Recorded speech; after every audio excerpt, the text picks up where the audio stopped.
آگے پھر فرمایا کھانے پینے کے متعلق بھی سختی تھی۔ سختی کیا تھی؟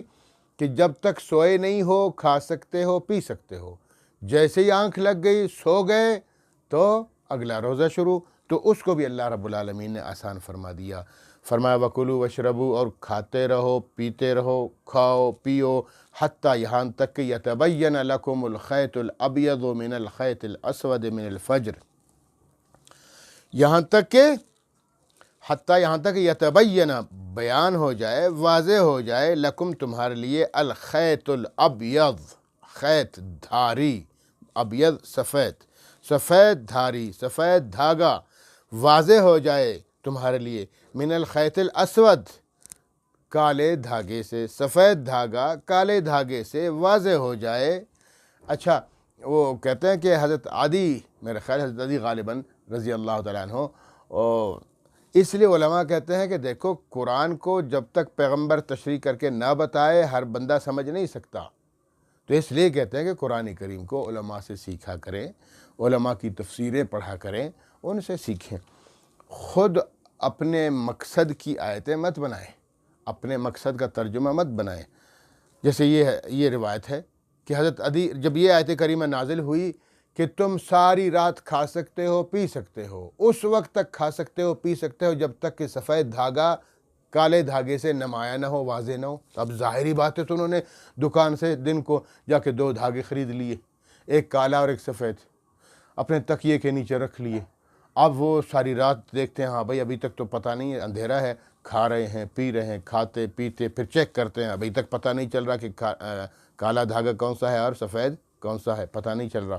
پھر رکھتے ہیں تکیے کے نیچے، پھر کھاتے ہیں۔ اذان ہو گئی، ایک صحابی نے آواز دی، ہاں آدھی چلو نماز پڑھنے کے لیے۔ انہوں نے کہا بھائی ابھی تک تو ٹائم ہے، میں تو سحری کر رہا ہوں۔ تو اللہ کے بندے سحری ختم ہو گئی ہے، فجر ہو گیا ہے، صبح صادق ہو چکا ہے۔ کہا ابھی تک تو کالا دھاگا سفید دھاگے سے نمایاں نہیں ہے۔ یہ مطلب نہیں تھا اللہ رب العالمین کا، لیکن انہوں نے آیت کے ظاہری مفہوم کو اپنے حساب سے دیکھ لیا، 2 دھاگے رکھ لیے۔ ان کی شکایت اللہ کے رسول کو دی گئی، آپ صلی اللہ علیہ وسلم نے ان کو بلایا، فرمایا عدی تمہارا تقیہ تو بڑا ہے، بہت بڑا نہیں ہے کہ پوری صبح صادق اور صبح کاذب اور پورے مشرق کو ڈھانپ لیا ہے؟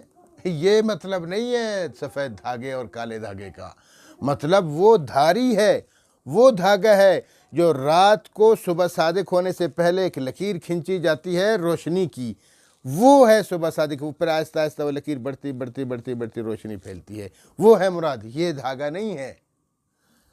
تو انہوں نے کہا اچھا جی مجھے علم نہیں تھا۔ تو دیکھیے قرآن کریم کی تشریح جب تک رسول پاک اپنی احادیث مبارکہ سے، اپنے فرمودات سے نہ کرے، اس طرح ظاہری طور پر ترجمہ کرنا غلط ہے، اور ظاہری طور پر اپنا مطلب بتانا یہ تو بالکل اسلام کے خلاف ہے۔ اس لیے فرمایا اب تم کھا سکتے ہو پی سکتے ہو، حتیٰ یتبین لکم الخیط الابیض من الخیط الاسود، جب تک کہ سفید دھاری کالی دھاری سے نمایاں نہ ہو، من الفجر فجر میں، ٹھیک ہے۔ ثم اتموا الصیام الی اللیل، اس کے بعد اب تم نے روزہ رکھنا ہے، سحری ختم روزہ شروع۔ جب روزہ رکھو گے تو کب تک ہے؟ ثم پھر اتموا الصیام، مکمل کر لو، تمام کرو، الصیام روزے کو، الی اللیل رات تک۔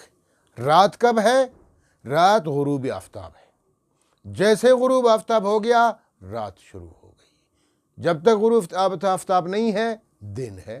تو معلوم ہوا کہ اسلام میں دن شروع ہوتا ہے صبح صادق کے بعد اور ختم ہوتا ہے دن غروب آفتاب پر۔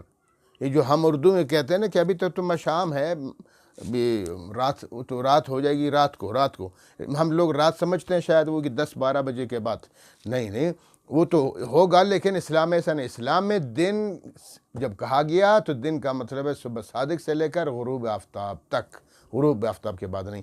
اس لیے اب دوسرا حکم افطاری کا ہے نا،